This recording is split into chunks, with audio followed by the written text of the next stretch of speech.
Dear diarrhea. Diarrhea full of shit.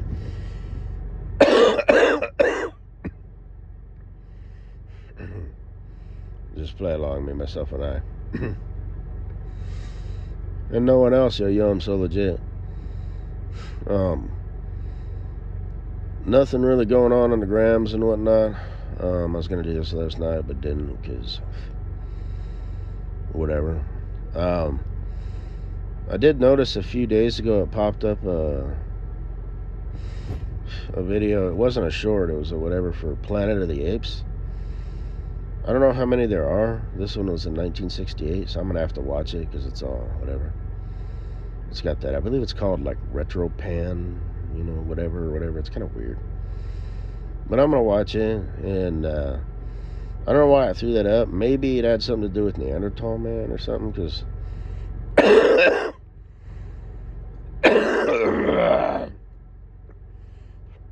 did not appreciate about that the other day. They have their fingers in everybody's pies, So, but that's cool. I'm gonna watch that, and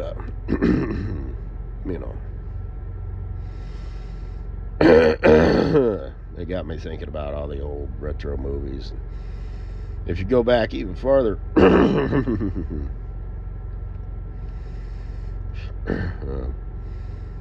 you like the Buck Rogers and whatnot, and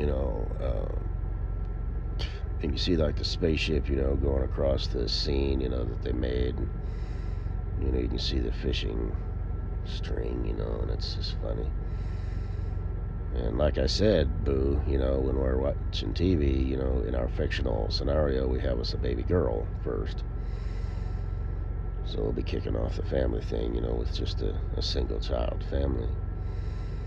And, we will never, ever, ever watch Teletubbies or anything like that. We'll watch old stuff. Sesame Street is okay. Reading Rainbow is okay. Barney the Big Purple Dinosaur, unacceptable. Whatever the hell else. Just anything modern.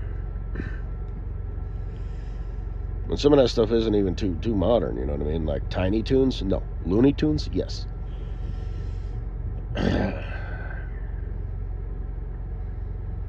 But we'll be watching stuff, and I'll have her sitting on my lap or whatever, and I'll be pointing stuff out, See, that's John Wayne, He's the hero. He's the good guy. Kind of give her some affirmation, like kind of pat her tum-tum a little bit, just gently, so she knows, because she's just a little baby, right? And she's looking at the world, like, huh?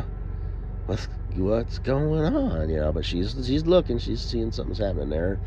Papa Bear's talking, so you kind of offer these outside visual cues, that she doesn't really know what I'm saying yet, but she can tell by the enthusiasm and the tone of my voice and whatnot, like, this is the good guy, and then maybe, when the bad guy comes on scene, kind of maybe touch her shoulder a little bit, like her arm, her little bit fat baby arm. See that right there? That's the antagonist, not the protagonist. He's the bad guy. But, when the little spaceship goes across the scene, be like, now see that? That's a really bad representation of a universe in a spaceship right there. See, you can see the fishing strings, and give a little laugh, which will be honest. But it'll also be forced a little bit. So in her mind, she knows that that's fucking gay. Look how stupid that is. And she might give a little smile, with her toothless mouth, and all. She doesn't even know what the hell is happening, but she's following along. So, and I suppose cut out the westerns, for the time being, because they have people, rubber band outs and stuff, which are funny, leaving themselves in the bar fights, and the furniture is made really cheaply, and one guy always is thrown out the window and gets up and walks back in the door. The sound of the punches, you know, and same thing with the rubber bands. You know, and just all the classic Western stuff, you know. Yeah, I miss that about having DirecTV, the grid channel or whatever. Anyway.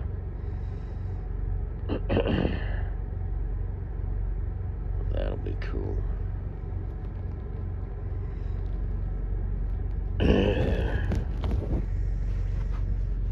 So, and that'll be our thing. Boo, you'll have to find some other thing. And we won't watch a lot of TV, and we will never, ever set any of our kids up in front of the TV with food and leave them. So, that's what I think happened to Mailman Dave. He probably grew up in a single mother household, and his, you know, little babyhood, childhood, and young adulthood were spent in front of a TV with food. And Mama Bear was probably a little off, just because, you know, I've talked to Dave, you know, he took me out to lunch and whatnot. He's a little off. Yeah, I don't think he heard the word no much, and, you know, because I know shit, like with there was a mailbox, you know, that he didn't like or something, so I just dropped the mail on the ground. What the fuck, Dave? It, like, didn't meet specs or something like that. Hell, I don't know. They had it, like, wired to a post or something. Shit. Dumb motherfucker. Nice enough guy, you know. But I don't think he knows what he does. He knows not what he does, because he has never experienced consequences.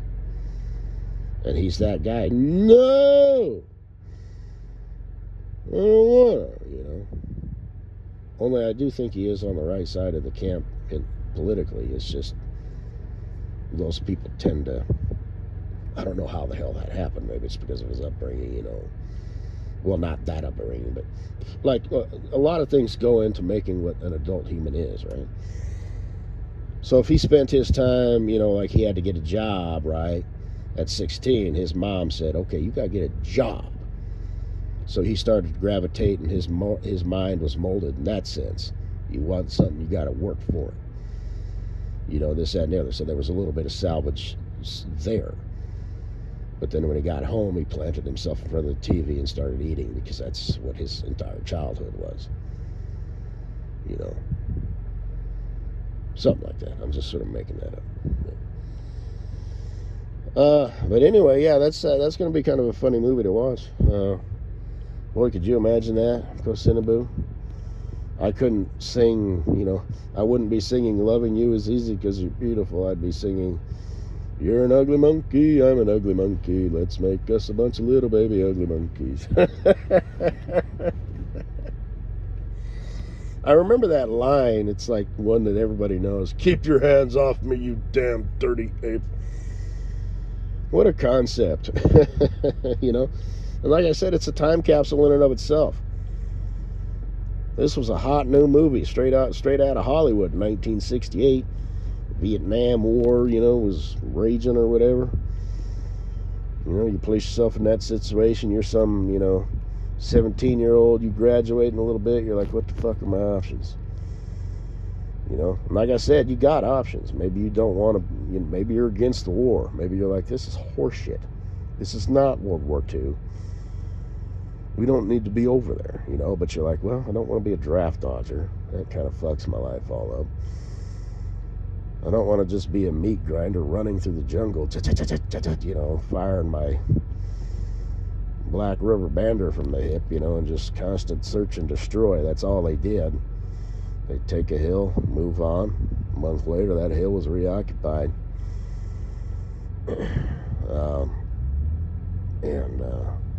You know, maybe you want to get on with a tank or the Air Force or something. Maybe you want to get in on some non-combat role. Maybe you want to be, like a mechanic or something and work on tanks or airplanes or whatever that's, non-combat. Maybe you want to go all in and figure, well, if I'm going to be running through the jungle, I'd rather be, surrounded by the best, and you want to get on a, LRP team or whatever they were called, long-range reconnaissance patrol, something like that. I don't know. Frogmen. Were they frogmen back then, or were they SEALs?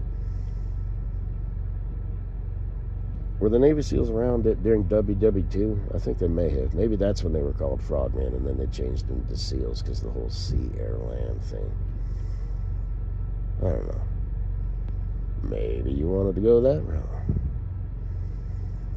But you know what I mean? It's let's say it's summertime, right? Summer of '69. You're at the pool, you're 17. You turn 18, in like 3 months. You're like, God damn. What do I do? Well, it's like that song. Whoa, it's just a shot away. Just a shot away. You're in love with your sweetheart, Mary Sue.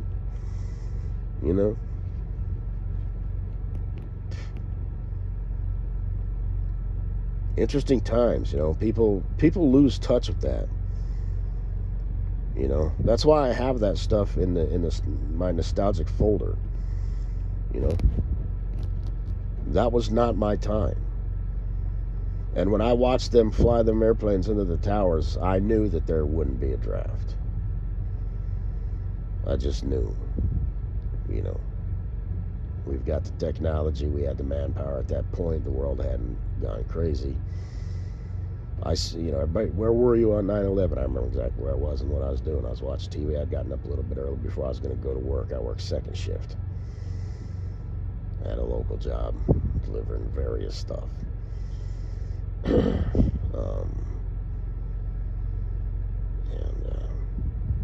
But no, I knew there wouldn't be a draft.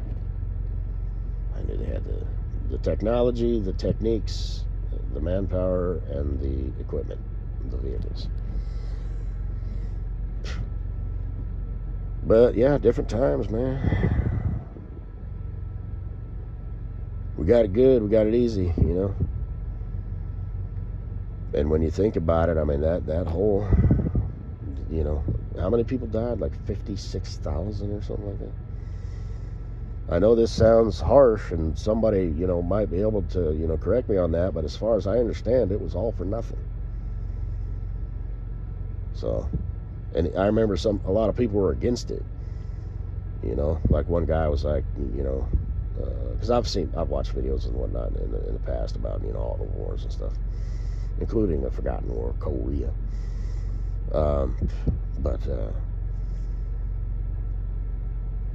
They were like, we were fighting against people who were putting people in ovens. You're going to fight some farmer who doesn't even want you there.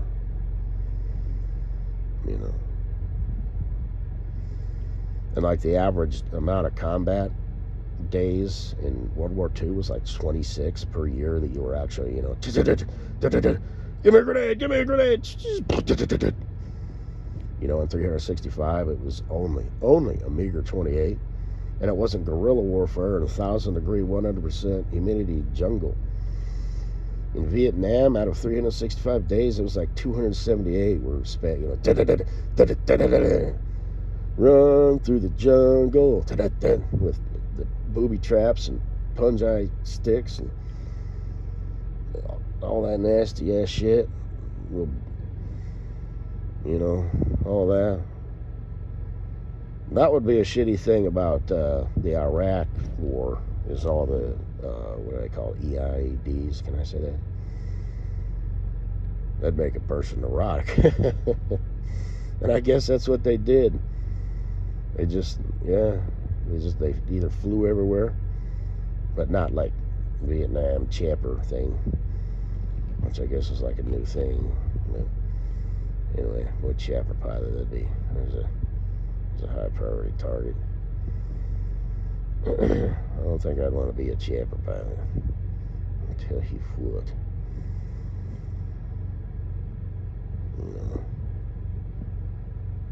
taxi delivery driver. So, I mean, I'm sure they had their techniques of coming in and landing and their door gunners and whatnot, but yeah. And their door gunners just probably had them Gatling guns or whatever just lit up just the whole fucking time. But then how long do they have until the barrel gets high, you know what I mean? Here comes the Americans. Just orange flames shooting out either side.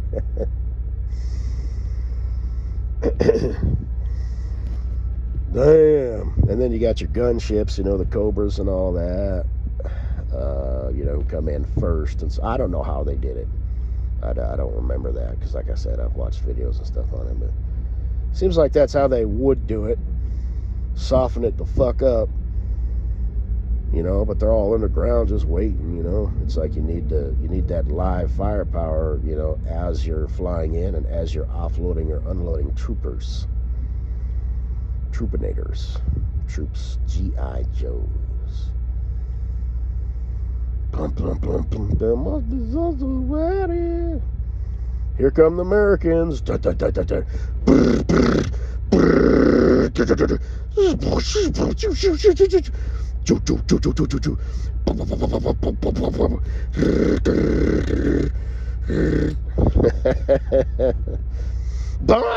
On the 4th of July. Damn. You know, I talk about it jokingly and lightheartedly, you know, but just like WW2 and any war, you know, all gave some gave all, you know. Their son, husband, you know, father never came back. So, and like I said, you know, as that 17-year-old, you know, in you know, the beginning of June, sitting by the pool, you know, with your girl, you know, Mary Sue there, you know, in her sunglasses, you know, all sunbathing and shit. You're just like, fuck, how do I play this? How do I play this? How do I maintain my integrity as a man, you know, and deal with this wretched war that's chewing people up, you know? It just makes you think. Problems that you don't have living in current times. So,